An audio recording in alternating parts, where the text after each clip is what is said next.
The bill I chose was H.R. 2581, Nurse Staffing Standards for Hospital Patient Safety and Quality Care Act of 2019.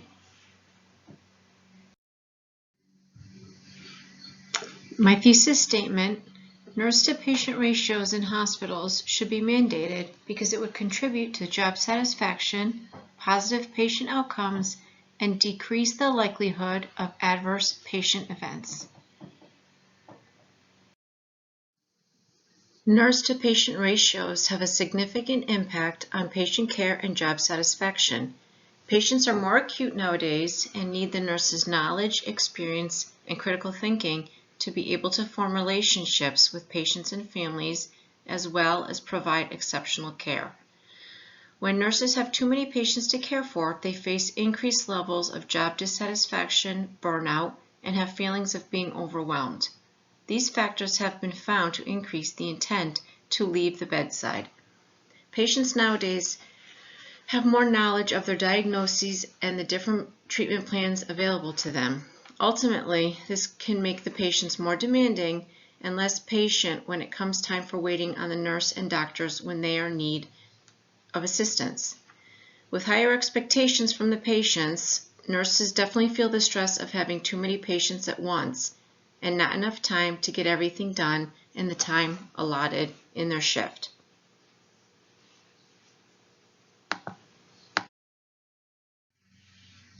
Mandating nurse-to-patient ratios is vital to improve patient outcomes. Positive patient outcomes include patient safety, reducing 30-day readmission rates, and ensuring patient satisfaction.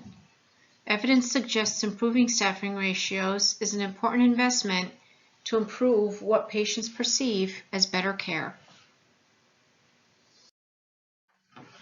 Decreasing the likelihood of adverse effects on hospitalized patients is imperative to improving quality care. The more patients a nurse is caring for at one time increases the risk of harm to a patient. Increased hospital-acquired pneumonia, falls with injury, pressure ulcers, and wound infections are adverse events that eventually cost more for the organization and for the patient, with increased procedures and an increased length of stay. By mandating nurse-to-patient ratios, research shows higher labor costs will be offset by reducing admissions to higher level of care from adverse events and reducing length of stay. There is a link between better nurse ratios and lower rates of adverse effects on our patients.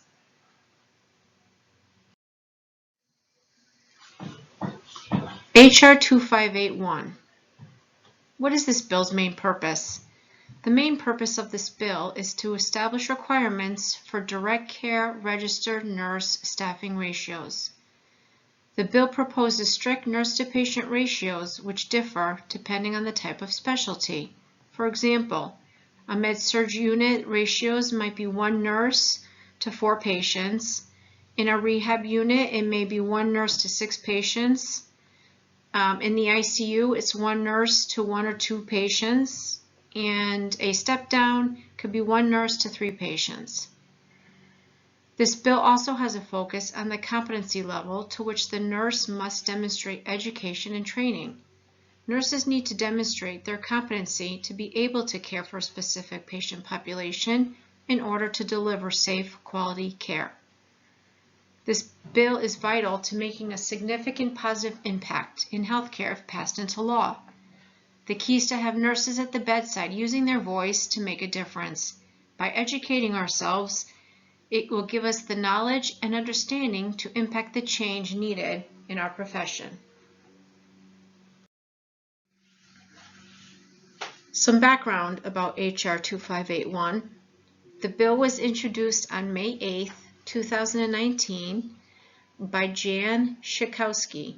She is the representative for Illinois' 9th Congressional District. This bill is in the first stage of the legislative process. It will be considered by the committee next before it is possibly sent to the House or Senate and ultimately, hopefully, passed to law. A fun fact about this bill: there was an earlier version introduced as HR 2392 on May 4th in 2017. It did not pass, thus another version was introduced 2 years later.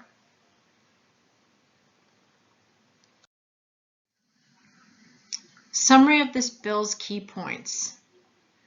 There will be specific nurse-to-patient ratios on all specialty units in the hospital. In developing a staffing plan, the ratios should reflect acuity on the units, admissions, discharges, and transfers. In addition, experience and knowledge of the registered nurse is factored in when discussing ratios. Nurses are responsible for providing safe patient care. A nurse may refuse an assignment if she feels that she is not properly trained to care for that patient on that assignment. And determining obstacles that may prevent any hindrance in providing excellent patient care is one of this bill's key points. There are some pros and cons of HR 2581. Some of the pros are mandating nurse-to-patient ratios will increase nurse job satisfaction and decrease the amount of nurses intending to leave the bedside. Increased staffing ratios will increase patient satisfaction and decrease the adverse events that patients endure when nurses have too many patients to care for at one given time. Cons. Change comes at a price. Hospitals would have to hire more nurses, and that, as we all know, is a timely and tedious process. Hiring more nurses and perhaps giving incentives for nurses to stay at the bedside would ultimately add to the overall costs in the healthcare system. In addition, while maintaining ratios at all times, it may prove to be a challenge when nurses need to travel off the units with their patients or when they take a break. Conclusion.